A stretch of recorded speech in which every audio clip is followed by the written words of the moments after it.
Hello, Andrea from Chasing Whimsy with a little quickie tip for you. It's kind of actually a little segment of the kind of stuff that I teach in my compositing course about piecing stuff in. I'm just working on this image right now.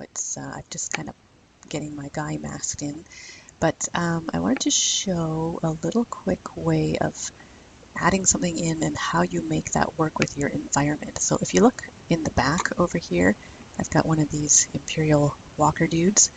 So I just wanted to kind of show you what I did to blend him in at the back there. So I'll just turn him off. So this was some stock I think I found on Pixabay.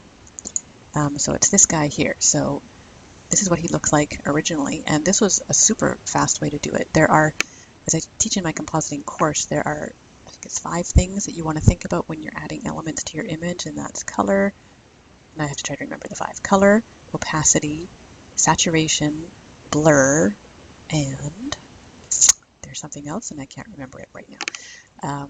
So anyways, let's just have a quick look at how to quickly, and something that's going to be way far back like this is going to be easier too because it doesn't really need to be seen that much. So I'm first going to Control T to transform him to the size that I want, because he's going to be way back here, approaching from way back here, something like that.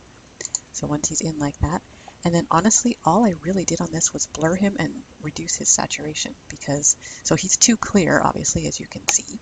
But if I zoom in on him and I start reducing his opacity, you can see how already he's just fading into that background. And that's, he probably needs to be somewhere like that for his amount of fade, but he's still a little bit too sharp because this is all blurry way back here. So I would just then go in and do a little bit of Gaussian blur on top of him.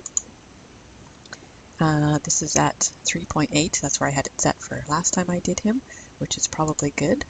So now he is also blurred in the back there. And then the last thing I would do is just reduce, just mask off a bit of his feet here so it looks like he's snuzzled into the grass a little bit. So I would just put a mask on that and just ever so lightly with just a soft brush, just kind of, whoops, soft brush at about 20%. Just go over those feet a little bit. It can be kind of random, kind of like that.